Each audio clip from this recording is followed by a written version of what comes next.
हमारे सेशंस की इस केस स्टडी में हम ये देखेंगे कि जब एक स्ट्रेस्ड ब्रेन ने रिलैक्स होना सीखा तो उसका इफेक्ट साइंटिफिकली ईईजी के थ्रू ब्रेन वेव्स में कैसे आया, और हर एक केस स्टडी अलग है।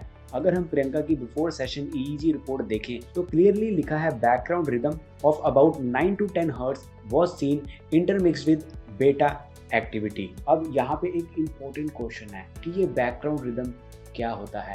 अगर सिंपल वर्ड्स में समझें तो बैकग्राउंड रिदम ब्रेन की एक बेस एक्टिविटी होती है और उसी बेस के ऊपर ही हम ब्रेन की बाकी सारी एक्टिविटीज को स्टडी करते हैं। और यहाँ लिखा है बैकग्राउंड रिदम बेटा एक्टिविटी के साथ इंटरमिक्स्ड है और बेटा ब्रेन वेव्स को ही usually overthinking, stress related alertness या फिर मेंटल एफर्ट्स के साथ एसोसिएट किया जाता है। मतलब ब्रेन अवेक है और थोड़ा ज़्यादा बिजी है। स्टक, जो भी मेरी इमोशंस, जो भी मेरी चीज़ें थी, जिसमें भी मैं हूँ, जिस मेंटल स्टेट में मैं स्टक थी, and I was just hoping कि और कुछ हो ना हो। वो जो बैगेज मेरा फर्स्ट मेडिटेशन में उतरा कि पास्ट एंड फ्यूचर वाला जो बैगेज उतरा बेसिकली, वो चीज़ मेरे को चाहिए थी कि मैं लाइट फील करूँ। वो जो मेरा बैगेज है वो मेरा रिमूव हो जाए, बिकॉज जो हूँ वो तो हुई, उसमें मैं जीना स्टार्ट करूं जो मैं हूँ, रेदर देन उस पैकेज को कैरी करना कि जो मैं होगा या जो हो गया।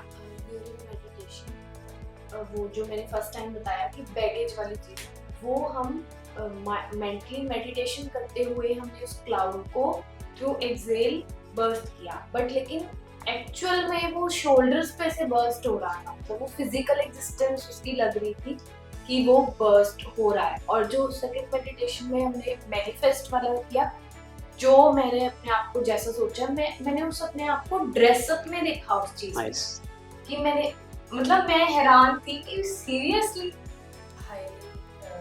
रेकमेंड करूंगी। मतलब अगर आप लोग कोई जो हमने मेडिटेशन में एक ब्लैंक कैनवस बनकर आना, उस पर कुछ पेंट नहीं करना कि ऐसा होगा, ऋषि है, ये है, ऐसे करवाएंगे, ये कुछ एक्सपेक्टेशन नहीं, कुछ नहीं कि रिजल्ट तो आना ही चाहिए, मैं तो एक दिन में ओके आऊंगा, वैसा नहीं, ब्लैंक आना, बाकी सब आप आओगे तो ऑब्वियसली आपको रिजल्ट अपने आप वो फिल हो जाएगा आपका।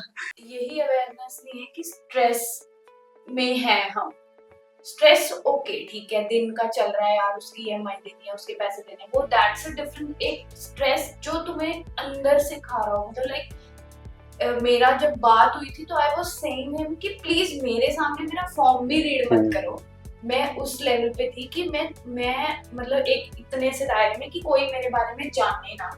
हालांकि मैं अपने फ्रेंड्स को बता रही हूँ कि मुझे ऐसा फील हो रहा है, मुझे ऐसा, हालांकि मेरी कोई बहुत बड़ी प्रॉब्लम नहीं है, टचवुड, बट जो भी है छोटी है, वो मुझे रात को सोने से पहले ट्रिगर कर रही है बहुत ज्यादा। वो चीज ऐसा नहीं हो पा रहा कि सुबह उठ के मैं ओवरकम करूं। तो अगर आप ओवरकम नहीं कर पा रहे हो नॉर्मल एक्टिविटीज से ओके नहीं हो रहे हो, then you should give it a try. अब जो प्रियंका ने फील किया वही चीज न्यूरोलॉजिस्ट की ईजी रिपोर्ट में ऑब्जेक्टिवली देखते हैं कि बिफोर एंड आफ्टर में क्या फर्क आया। अगर आफ्टर सेशन ईजी रिपोर्ट देखें तो बैकग्राउंड रिदम फिर से 9 to 10 हर्ट्ज ही है, लेकिन यहाँ पे बेटा एक्टिविटी के बारे में कोई मेंशन नहीं है।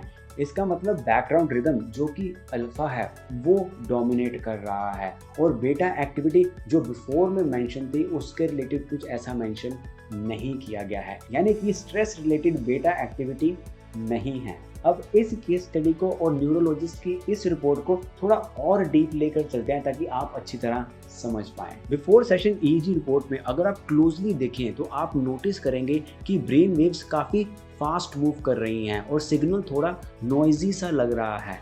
ये यूजली स्ट्रेस, एंजाइटी, ओवरथिंकिंग और हाई मेंटल अलर्टनेस के टाइम पे दिखता है। लेकिन जब हम आफ्टर सेशन की ईजी रिपोर्ट को क्लोजली से देखते हैं तब सेम टाइप की ब्रेन एक्टिविटी जो बिफोर सेशन में थी वैसी ब्रेन एक्टिविटी लगभग दिखाई नहीं देती। अब देखिए ब्रेन वेव्स ज़्यादा स्मूथ हो जाती हैं, स्लो हो जाती हैं और हर चैनल के अक्रॉस काफ़ी यूनिफॉर्म लगती हैं। मतलब अब ब्रेन बहुत काम है और एक ऑर्गेनाइज स्टेट में काम कर रहा है, यानी कि ब्रेन का हर पार्ट आपस में एक दूसरे को जो सिग्नल दे रहे हैं वो बहुत एक ऑर्गेनाइज्ड वे में दे रहे हैं। यानी कि अब आप यहाँ पे देखें सेम पर्सन सेम कंडीशंस, लेकिन बिफोर एंड आफ्टर में न्यूरोलॉजिस्ट की रिपोर्ट में कितना ह्यूज डिफरेंस आया है।